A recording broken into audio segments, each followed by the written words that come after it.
Un any més som aquí per honrar la memòria de les víctimes del franquisme. En primer lloc, una salutació molt especial als familiars.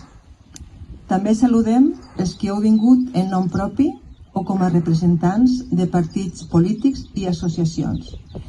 Aquest any agraïm especialment la presència del senyor Roger Giner Sorolla, professor de Psicologia Social que pertany a la xarxa europea dedicada a l'estudi de la memòria històrica. I també aquest any volem tindre un record molt especial per a dues persones que ens han deixat fa poc.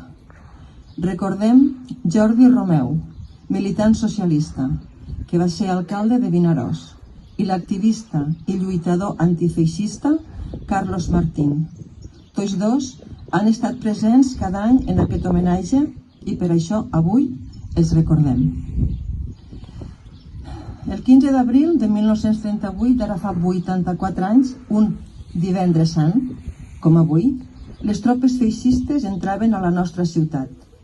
Començaven uns anys de repressió i barbàrie del que en són un exemple totes les víctimes civils que hi ha soterrades en aquesta fossa comuna. Els vencedors van engegar una maquinària repressiva fonamentada en la delació i els judicis sumaríssims. L'objectiu? Exterminar tota resistència, escarmentar el poble i sometre'l. No hi hagué ni pau, ni pietat, ni perdó, sinó victòria, revenja i terror.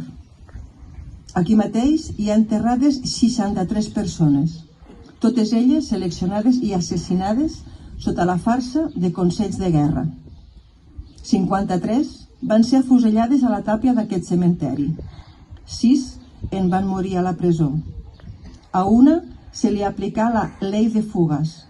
Les altres 4 foren assassinades a garrot.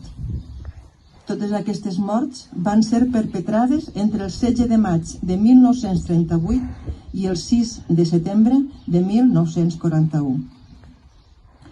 Unes passes més enllà llegireu els noms dels vinarossencs morts i deportats als camps nazis.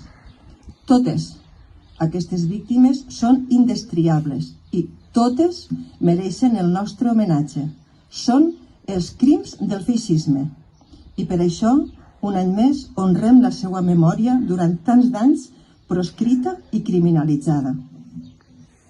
Tot seguit, com a homenatge i per testimoniar-los el nostre record, procedirem a l'ofrena floral, al memorial.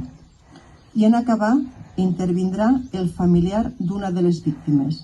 Es tracta de Teresa Maria Arrufat Forner, familiar de José Forner Forner, la primera víctima exhumada al cementeri de Vinaròs.